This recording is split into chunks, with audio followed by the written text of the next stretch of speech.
வணக்கம். செல்வகுமாரின் அதிகாலை வானிலை ஆய்வறிக்கை. அதிகாரப்பூர்வ வானிலை அறிக்கைக்கு இந்திய வானிலை ஆராய்ச்சித்துறை அறிக்கையை பார்க்கவும். 2026 மார்ச் 21 சனிக்கிழமை அதிகாலை நிலவர வானிலை பதிவு. இன்று மார்ச் 21 சூரியனின் குத்துக்கதிர் நிலநடுக்கோட்டில் விழக்கூடிய நாள். அதாவது கடந்த டிசம்பர் மாதம் 21ஆம் தேதி மகர ரேகையை தொட்ட சூரியன் குத்துக்கதிர் படிப்படியாக வடக்கு நோக்கி நகர்ந்து வந்தது. அதாவது பூமியோட 23 டிகிரி சாய்ந்திருக்கிற காரணத்தினாலே இப்படி நிலநடுக்கோட்டுக்கு வடக்கே 23 டிகிரியிலிருந்து நிலநடுக்கோட்டுக்கு தெற்கே உள்ள 23 டிகிரி வரைக்கும் அது வடக்கும் தெற்குமாக நிலநடுக்கோட்டை மையமாக வைத்து சூரியன் குத்துக்கதிர் பயணிக்கும் பொழுது மார்ச் 21 இன்று நிலநடுக்கோட்டை தொட்டிருக்கிறது. இனிமேல் படிப்படியாக அப்படியே குமரி முனையை ஏப்ரல் 10ஆம் தேதியும், தமிழ்நாட்டின் மத்திய பகுதியெல்லாம் ஏப்ரல் 17ஆம் தேதி, வடகடலோரம் ஏப்ரல் 27, அதாவது திருவள்ளூர் மாவட்டத்தை விட்டு பழவேற்காட்டை விட்டு ஆந்திர பிரதேசத்தில் நுழையக்கூடிய நாள் ஏப்ரல் 27. ஆக ஏப்ரல் 10 ஏப்ரல் 27 வரை ஒரு 17-16 நாள் தமிழ்நாட்டிலே சூரியன் குத்துக்கதிர் விழும். ஆக சூரியன் குத்துக்கதிர் விழப்போகிறது என்று அச்சமோ அனல் காற்று வீசும் என்றோ அச்சப்பட வேண்டாம். இது பொதுவாக சூரியன் குத்துக்கதிர் விழக்கூடிய நாள். மேலும் ஒரு ஆகஸ்ட்டில் வரும். அப்போ ஆகஸ்ட்டில் வெப்பம் அதிகமாக இல்லாததுக்கு காரணம் தென்மேற்கு பருவக்காற்று, சாரல் மழை, மேற்கு காற்றெல்லாம் வர்றதுனால வெப்பம் குறைவாக தெரியும். அதே போல் இப்பொழுதும் கிழக்கு காற்று நுழைந்தால் அதுக்கு ஏற்பட்ட அப்பப்போ செட் ஆகும் பொழுது வெப்பம் அதிகரித்தும் வெப்பம் குறைந்தும் மேகமூட்டமும் மழை தூறலும் எல்லாம் கலந்த வானிலையாக தான் இந்த இடைப்பட்ட காலத்தில் இருக்கும். சரி, நேற்று கடந்த 24 மணி நேரத்தில் மழைப்பொழிவு எப்படி இருந்தது என்று பார்ப்போம். நேற்றைக்கு கன்னியாகுமரி மாவட்டத்தில் நல்ல மழை பொழிந்திருக்கிறது. மேல் கோதையாறு 18 மில்லிமீட்டர் மழை பொழிந்திருக்கிறது, 2 சென்டிமீட்டர். அடுத்து பார்த்தீங்கன்னா கீரிப்பாறை 25 மில்லிமீட்டர் பெய்திருக்கிறது, 2.5 சென்டிமீட்டர் வரைக்கும். அடுத்தது பர்லியாறு, அதாவது கன்னியாகுமரி மாவட்டம் பேச்சிப்பாறை ஒட்டிய பகுதி 18 மில்லிமீட்டர் பெய்திருக்கிறது. அடுத்து பார்த்தீங்கன்னா தடிகார கோணம் 16 மில்லிமீட்டர். மேலும் கடலோரம் வரை கூட மழை பொழிந்திருக்கிறது, 1 சென்டிமீட்டர் வரைக்கும் மழை பொழிந்திருக்கிறது ஆங்காங்கே கன்னியாகுமரி மாவட்டத்தில். பெரும்பாலும் திருநெல்வேலி மாவட்டம், கன்னியாகுமரி மாவட்டம் எல்லை பகுதியில் மலை பகுதிகளில் மழை பொழிந்திருக்கிறது. ஆங்காங்கேயும் உள்ளே தென் மாவட்டங்கள்லையும் காணப்பட்டது. சிவகாசி, அதே போல் கோவில்பட்டி ஒட்டி, கயத்தாரை ஒட்டி, அப்புறம் பார்த்திங்கன்னா திருநெல்வேலி தென்காசி மாவட்ட எல்லையில் இப்படி மழை பொழிவு. அப்படி பார்த்திங்கன்னா தென்காசியில் கூட மழை பொழிவு தான், மழை இருந்துச்சு. அதே போல் வடக்கே பார்த்தீங்கன்னா ஆங்காங்கே தேவர் குளத்தில் 12 மில்லிமீட்டர் மழை பொழிந்திருக்கிறது. இப்படி ஆங்காங்கே மழை பொழிவு இருந்தது. நீலகிரி மாவட்டத்திலையும் மழை பொழிவு இருந்தது. நீலகிரி மாவட்டத்தை ஈரோடு மாவட்டத்திலையும் கர்நாடக எல்லையோரத்தில் லேசான மழை இருந்துச்சு. ரைட், நேற்றை நம்ம அறிக்கையில் சொல்லிட்டோம், இந்த சுற்றின் மழை பெரிதாக இருக்காது, முடிவடைந்து விட்டது. ஆலங்கட்டி மழை எல்லாமே நம்ம என்ன சொன்னோம், வெள்ளிக்கிழமை வரை தான் மழை இருக்கும், சனி ஞாயிறு ஒரு சில இடங்களில் இருக்கும். அதாவது 21ஆம் தேதி 22ஆம் தேதி ஒரு சில இடங்களில் இருக்கும். கேரள எல்லையோர, ஆந்திர எல்லையோர, கர்நாடக எல்லையோரத்தில் இருக்கும். வடகிழக்கு மாநிலங்கள் மற்றும் அதனை ஒட்டியுள்ள மேற்கு வங்கம் மற்றும் அந்த மாநிலங்கள் எல்லாம் இருக்கும். ஆனால் தமிழ்நாட்டை பொறுத்த வரைக்கும், கேரளாவை பொறுத்த வரைக்கும் வரக்கூடிய 28ஆம் தேதி வரை இந்த மழை சற்று இடைவெளி கொடுக்கும். இன்றைக்கும் நாளைக்கும் மேற்கு தொடர்ச்சி மலையை ஒட்டி மேற்கு மாவட்டங்கள், கர்நாடக எல்லையோர மாவட்டங்களில் ஓரிரு இடங்களில் இருக்கும். புரியுதுங்களா? இது மரங்களால் குளிர்வித்து பெய்யக்கூடிய மழை. 2 பக்கமும் உயரழுத்தம் வந்து விட்டது. அரபிக்கடலிலும் உயரழுத்தம், வங்கக்கடலிலும் உயரழுத்தம்.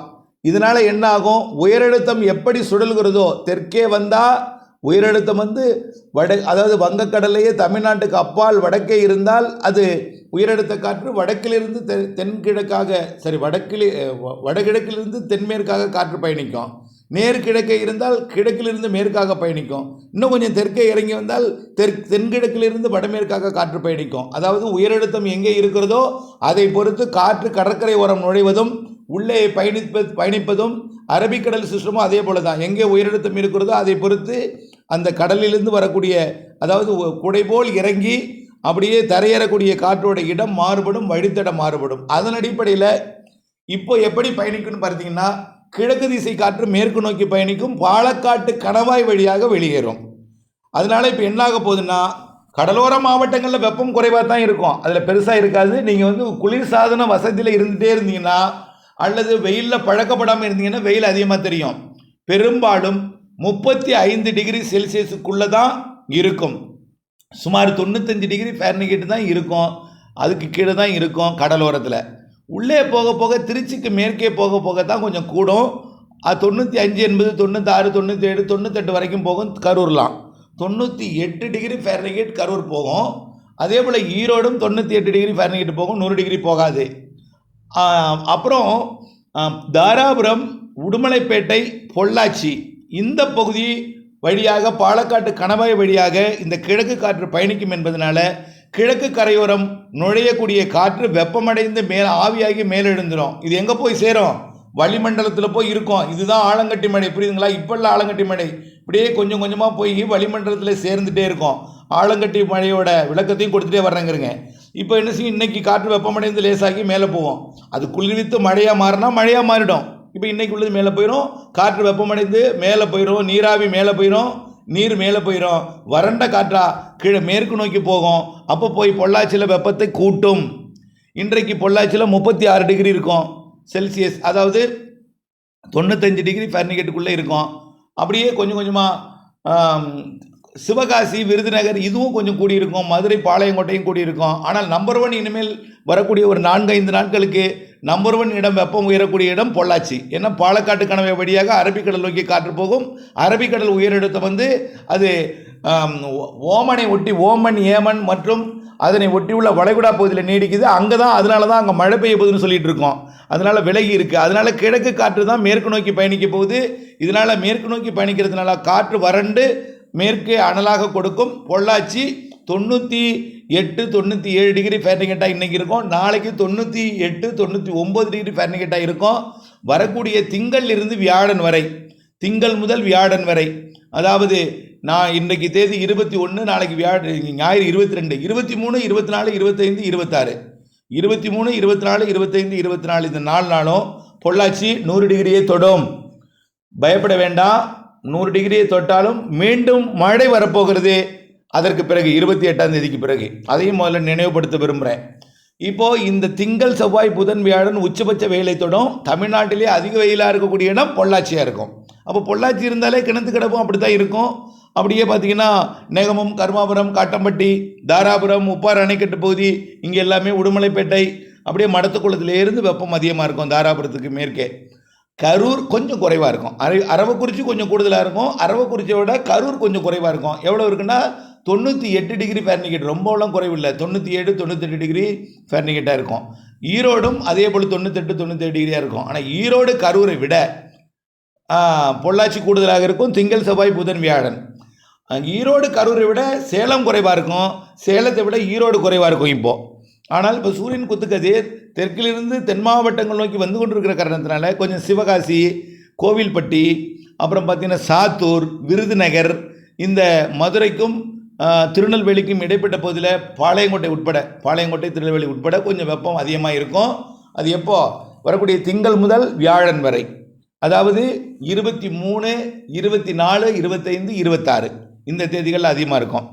பிறகு என்ன ஆகும்னு பார்த்தீங்கன்னா வெள்ளிக்கிழமையிலிருந்து அந்த உயரழுத்தம் இங்கே நகர்ந்து வந்துடும். அப்போ என்ன ஆகும்னா உயரழுத்தம் அங்கே தான் இருக்கும். ஒரு வளிமண்டல சுழற்சி ஒன்று லட்சத்தீவு அருகே உருவாக போகுது. உயரழுத்தம் அது ஓமன், ஏமன் மற்றும் வடக்கு அரபிக்கடல் பகுதியில் நீடிக்கும். அதை ஒட்டி வடமேற்கு அரபிக்கடலில் நீடிக்கும். ஒரு வளிமண்டல சுழற்சி உருவாக போகுது அரபிக்கடலில். அந்த சுழற்சி மேலடுக்கு சுழற்சியாக தான் இருக்கும். பெரிய பவர்ஃபுல் சுழற்சியெல்லாம் இல்லை.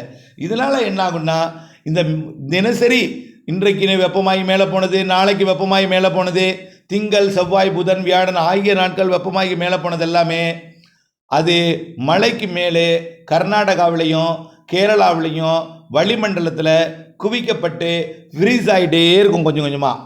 இது 28ஆம் தேதி மீண்டும் ஆலங்கட்டி மழை. 28 இல்லைன்னா 29, 30. ஆனால் தமிழ்நாட்டில் எல்லா மாவட்டங்களும் கிடையாதுங்க. கர்நாடகாவிற்கும் கேரளாவிற்கும் ஆலங்கட்டி மழை வாய்ப்பு இருக்கிறது. 29, 30, 31, ஏப்ரல் 1, 2. ஆனால் முதல் மழை அது 29 தொடங்கினா அன்னைக்கு கொஞ்சம் ஒரு குறிப்பிட்ட பகுதியில் ஆலங்கட்டி மழையும் இருக்கும், இடிமழை இருக்கும். 30 இன்னும் பெய்யாத இடங்களில் ஆலங்கட்டி மழை, இடிமழை இருக்கும். கொஞ்சம் கொஞ்சமாக ஆலங்கட்டி மழையோட அளவு குறையும். ஏன்னா கொஞ்சம் கொஞ்சமாக சேமிக்கப்பட்டது கொஞ்சம் கொஞ்சமாக கீழே இறங்கிடும். அப்போ என்னாகும்? ஏப்ரல் 1, 2 ஆலங்கட்டி இல்லாமல் மழை இருக்கும். புரியுதுங்களா? ஏப்ரல் 3ஆம் தேதி வரைக்கும் மழை இருக்கும்.